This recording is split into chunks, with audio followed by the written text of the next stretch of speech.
Thank you very much. It's now my pleasure to introduce the next speaker of today. According to your program, that's David Hutchins. Unfortunately, David is ill today, so he won't be able to deliver his presentation, but we are very pleased to say that Dr. Sarah Cooley, the invited speaker in that session, session 13, has agreed to provide the plenary presentation this morning. Dr. Cooley is the director of the Ocean Acidification Program at the Ocean Conservancy in Washington, D.C. Formerly, she was a researcher and postdoctoral investigator at Woods Hole Oceanographic Institution, as well as the Ocean Acidification Scientist in the Ocean Carbon and Biochemistry Program Project Office. Sarah received her PhD from the University of Georgia. It's my pleasure to welcome Dr. Sarah Cooley as our Session 13 plenary speaker.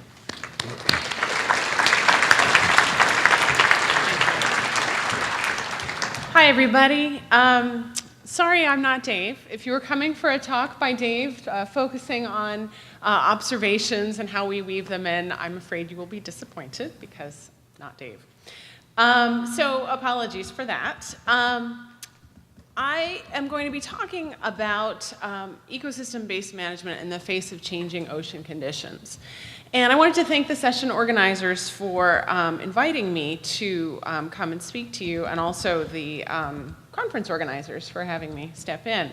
I'd like to thank Isaac Kaplan and Carol Robinson for providing input on my talk.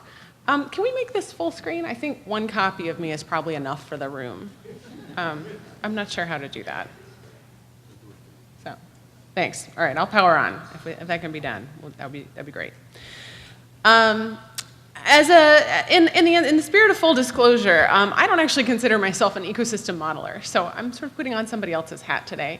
I'm trained as a biogeochemist and a numerical modeler, but I've been working to make ocean acidification relevant for policymakers for about the last 10 years, and that requires that I walk in the land of ecosystem models and socioeconomic assessments and communications, as well as policy development.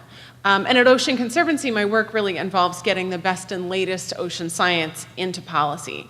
So this work has given me some of the insights that I'll share with you today. So I wanted to talk about a few questions. I want to really talk about how overlapping anthropogenic drivers are complicating human stewardship and use of marine resources. So as we know, today's marine ecosystems are in conditions entirely different from what they evolved in. And we can simulate those ecosystem scale responses to a broad range of drivers, but resource users aren't rational actors. And marine policies and management don't always follow straightforwardly from the ecosystem scale information that we scientists can provide. So today I'll talk a little bit about what we know and what we don't know, and how we can build on that good work that's being done to develop science-based policies to manage complex ecosystems. And we hope that this will yield policies that are also well accepted by all stakeholder groups, because they really respond to the needs of all those groups. So first of all, quickly, let's think about what ecosystem models can tell us. In just the last 2 years, there have been a number of themes that I've been seeing emerging in the literature in ecosystem modeling. They're telling us much more about effects of progressive ocean change from warming and deoxygenation and acidification. For example, Olson and colleagues in 2018 used a suite of ecosystem models to examine, among other things, the effect of progressive ocean acidification. And that's in this slide. Ecosystem models are also telling us much more about the effect of sudden ocean change from fishing and hunting and oil spills.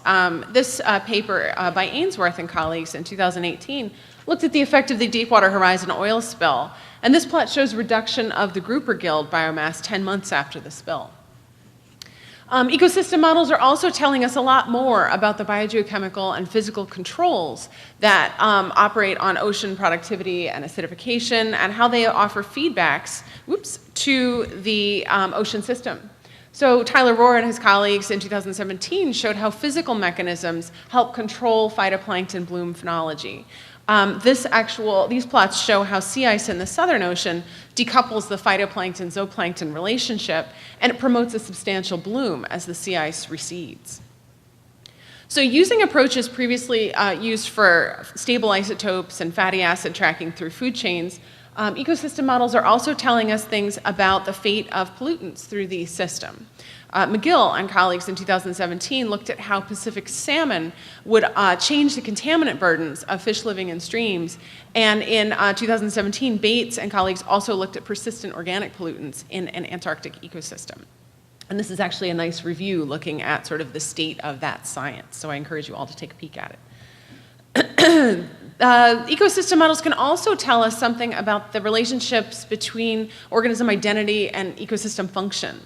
So here, Azevedo Trejos et al. Used a trait-based model to identify the relationship between phytoplankton size and gross primary productivity in the Atlantic meridional transect. And they conclude there was a trade-off between nutrient utilization and vulnerability to grazing. So the environmentally mediated trade-offs are actually a key feature shaping the phytoplankton community in terms of size, composition, and functions at broad scales. So ecosystem models are all less capable of determining things like human decisions. So this actually is a schematic from an older paper led by Beth Fulton, looking at all of the issues that kind of fit into what happens to an ecosystem. And one of the big sectors over by the 9 o'clock area on the clock is unexpected behavior, and humans are really good at being unexpected. Another thing that ecosystem models are less good at, but I think this is sort of the edge of where the science is, and many people are presenting on these sorts of issues at the conference, is looking at how synergistic interactions interact to affect outcomes on the ecosystem. So what happens when multiple drivers have effects greater than their sum? This is tested actually in the Woodworth-Jeffcoats talk that'll be in our session later. Other things that ecosystem models are less capable of examining are tipping points. So this actually is an adaptation from the Lenton paper from 2008 looking at different tipping points that exist. And what I was really struck by when I look back at this plot is that a lot of the tipping points that are kind of identified in this hemisphere really don't have to do with the ocean ecosystems. We have coral reefs listed, but there may be other ecosystem tipping points that we really haven't identified yet. And what we see actually is the science is really opening up there. We have a number of abstracts actually in our session, 4 of them, that really relate to ecosystem and population stability and in space and time. So, this could be an observation bias because we just haven't been looking at ecosystems in this way for as long as we have the biophysical system, or the geophysical system, sorry. But really, that's something that we think could be really quite giving us some unexpected results coming in the future. So uncertainty estimates are also hard to wrap our arms around with ecosystem models, partly because if components are poorly determined, the error tends to propagate through the system.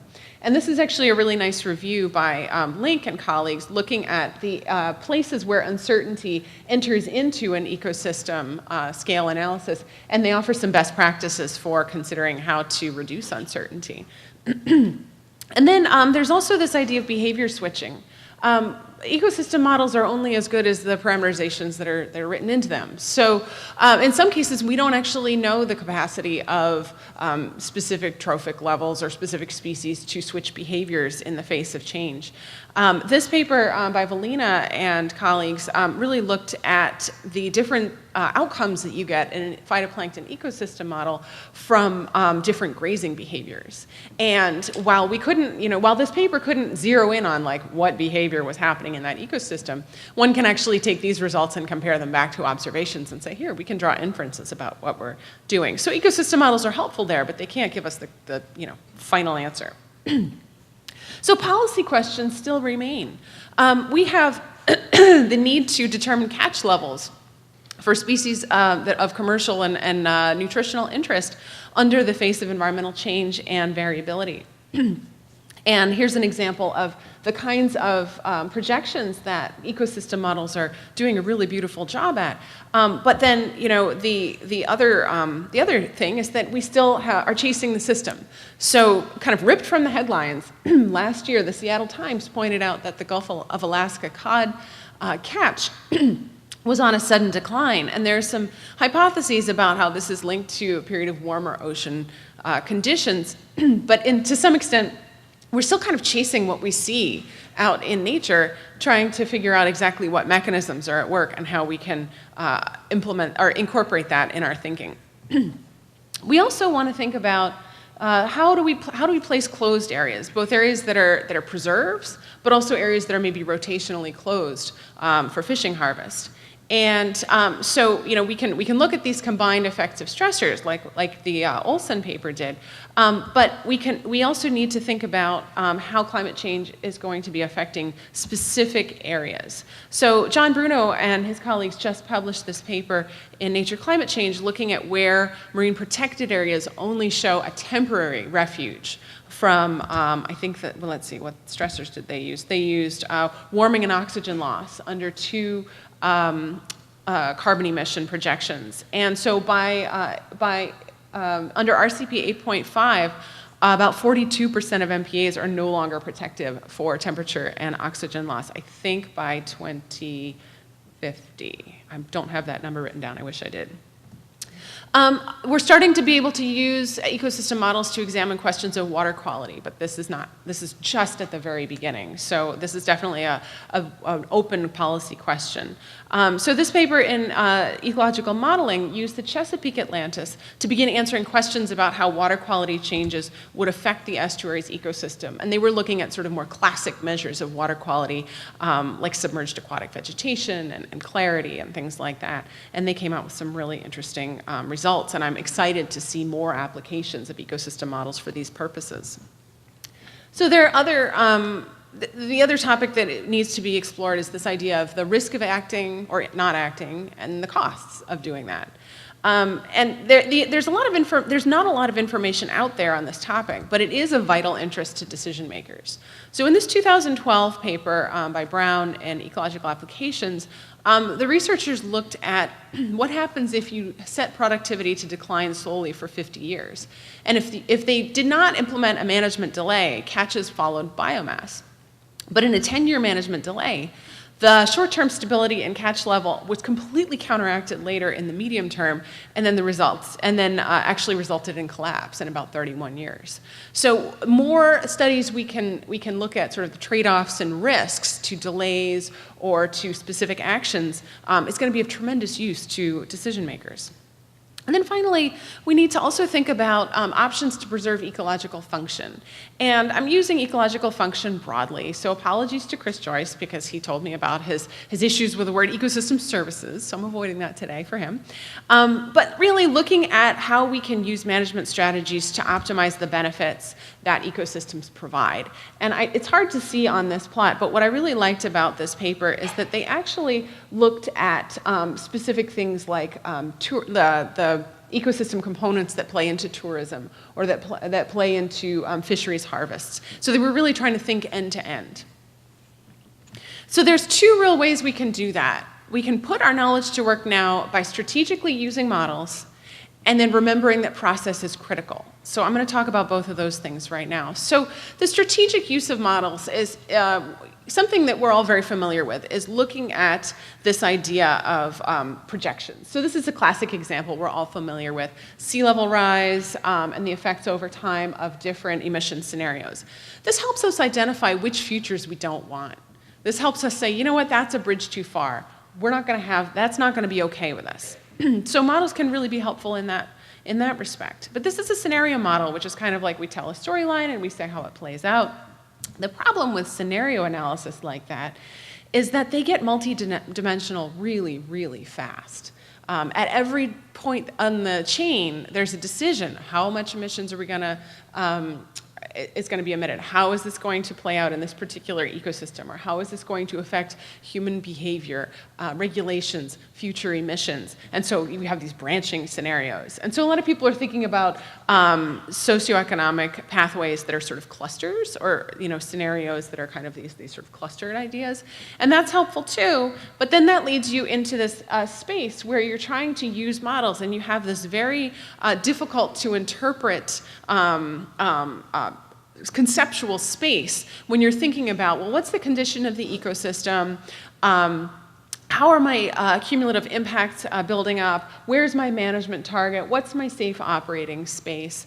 And these get really difficult to convey to decision makers and to discuss. And then, likewise, I'm looking a lot towards this idea of where we can identify in the landscape of outcomes, like where there are tipping points or where there are sweet spots that we want to be trying to manage for. And so the top and the bottom plots here are kind of, you can fall into one well of ecosystem stability or another, and we can think about whether or not there are management actions that would urge the system into one stable state or another, and which one might be more or less desirable. Thinking about the landscape of outcomes and ruling out the undesirable or unlikely outcomes can also kind of narrow the field a little bit and narrow discussion down to what are the critical components that we must have? So this kind of gets me actually into this idea of the process. So it's critical to have an inclusive process where modelers can't just be like, hey, I came up with this great model, here you go, I'm done. It doesn't work that way. We need to have repeated interaction of modelers and empiricists and the stakeholders. And this is really, really a critical piece that speaks to some of the questions that have been asked this morning. Greta's question about the need for the socioeconomic piece, and Tony's question too about that. And thinking about how do we actually get people involved in the decision-making process. The Ocean Modeling Forum has done a really good job of starting to pioneer this process, looking at the inclusive, deliberative ways to interpret and apply models. And another one that I've learned about recently that uses this wraparound policy is the Oyster Futures Project. And what's neat about this is that the past process for making oyster policy was very much a one-way street. It was very much like the government said, all right, we are going to tell you to fish now and here, and this is how it goes. And then there was some public comment, and so there was a little bit of room for debate, but not much. And so turning this model upside down gives you a consensus solutions process, which is focused, kind of highlighted up in the top right of the slide, where stakeholders, managers, and scientists get together and talk about the system. They talk about what's important. They talk about what they can live with and what they want out of the system. And then together, they put together models and tools that are going to help govern that system, and then pass along those regulations to the governing bodies. And what was kind of neat about this project is they thought about everything, because they had social scientists and natural scientists in equal measure on this project. And so what's neat on the upper left is they were very careful about getting different types of folks in the room. And they even made them sit in different chairs at every meeting, so people couldn't develop friendships and alliances. They had to constantly mix it up, and I thought that was a really neat feature. But as you can see in the photo in the lower left, you've got folks of every stripe sitting there being actively engaged in this process. And then on the bottom right, you can see that it's a cycle. So this project's goal was to ensure that the regulation of and the management of the oyster fishery is informed by the best available science and shared stakeholder stewardship values. Those are all the things that we're batting for here in this room too. And they were doing it in a geographically specific way, so they knew how to pick the right experts and get the right people in the room. They were working in the Choptank and Little Choptank rivers here in the Chesapeake Bay. And then these meetings were heavily facilitated too. It wasn't just kind of like, go, have a good time, figure it out. There were actual experts on facilitation who were involved in this process as well to make sure it was fully collaborative and it was actually getting to all the outputs that they had wanted. And in the bottom right, you can see that it is a cycle, and they were not content with simply one round. It was like, we're going to be doing this again and again until we get this right. Finally, the Oyster Futures Project came up with governance recommendations that they submitted to the state, and by all measures, people are super enthusiastic about how this went. There's buy-in already. And so as this idea of being the cycle is really important. We have to kind of say, okay, what do we want? How are we going to use our data and models and tools to help us anticipate whether or not that's feasible, and then work with decision makers to actually codify what is needed. And this multi-round thing seems kind of exhausting sometimes, but that's kind of like the scientific process that we all go through. You're never satisfied with that one paper. You have another question. And so this is the same thing. So there are still improvements that can be made in the world of ecosystem modeling and modeling for policy and thinking about how we can put the science to work. One of the things that is really important here is we can provide better probabilistic framing for ecosystem events. A field that's doing a fantastic job of this is the field of sea level rise communication. This is from Climate Central Surging Seas website. And here I loved how they really clearly lay out how many days of flooding are relative to what would have happened anyway and how much is enhanced because of climate change. And I think what we need to challenge ourselves with is to figure out how do we apply these ideas to ecosystems, ocean ecosystems that are invisible. There's already some of that there with the really nice work coming out looking at recruitment year cycles, maybe heat wave periodicity, but how does it all kind of play out in terms of the metrics that matter to human beings walking around who aren't us, people who are just regular citizens. The National Climate Assessment that's coming out soon is using a risk-based framing as well. So that's really, we're getting there. But I think as people thinking about ocean climate change and particularly ocean ecosystems, we have to challenge ourselves, how can we put things in these sorts of frameworks to help people wrap them into their daily lives? There's also a number of new techniques that are really, really exciting. And I am certainly not the expert to speak to you about these, but I know enough to be dangerous. Bayesian methods, Monte Carlo methods, network data, lots of really great methods that are coming out. And then there are end-to-end views. There's integrated assessment models, but they're kind of dull. Let's think about this instead. This is a different sort of end-to-end analysis from, again, the Surging Seas website, looking at how downtown Washington, D.C. could be affected by sea level rise, 10 feet of sea level rise. Like, we have a lot of monuments that are in serious trouble, and you're going to be able to kayak from the White House to the Capitol Hill. So probably not awesome. So I'm just going to speed up a little bit here. The sustained use of products and continued development of those products is a fantastic way to develop best practices and export them from project to project and really come up with a stronger canon of work in general. The process is just critical. I really want to emphasize that. We need to have inclusive deliberation and goal setting. We need to think about what management futures exist. What do we want? What's the landscape of possibility? What are our resource-wide priorities? What are our community priorities? And what outcomes can we live with? And which things can we not live with? There's been great success from co-management in small-scale fisheries. And so the hoped-for outcomes would be really wanting to narrow in on the outcomes. We can identify the parts of the science and policy cycle that need attention. So we can prioritize science uncertainties that should be addressed. We can really look at what knowledge is going to really drive forward the management of the resource even better. And we can think about comparing things. And by approaching the work collaboratively, we get something more realistic that really has buy-in from all the groups involved. The people who are going to be subject to these regulations or experiencing the outcomes of these regulations are going to have had a say. And that really, really works to develop strong policy.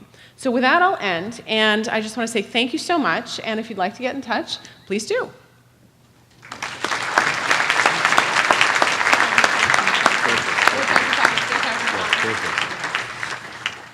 Thank you very much, Sarah, for a very nice round of publications and ideas about ecosystem models and how to use them. We have a couple of minutes for questions. Again, like we said before, if you want to have a question, just head towards the microphones. I'm glad we have time for questions. While I do that, I'll ask a question myself. Oh, we have one question already. Thank you for a very, very interesting talk. I loved your kind of approach to the including part, and I would like to hear, when you read through all these papers, if you could find any way of how best to communicate the uncertainty when you start up with putting up your model and talking to your stakeholders. Mm-hmm. How do you kind of communicate this to the farmer or the aquaculture industry or a fisher or? So I can speak a little bit to that based on my own experiences of working with stakeholders in our own program. We spend a lot of time talking to shellfish growers about ocean acidification, even if they haven't experienced it yet.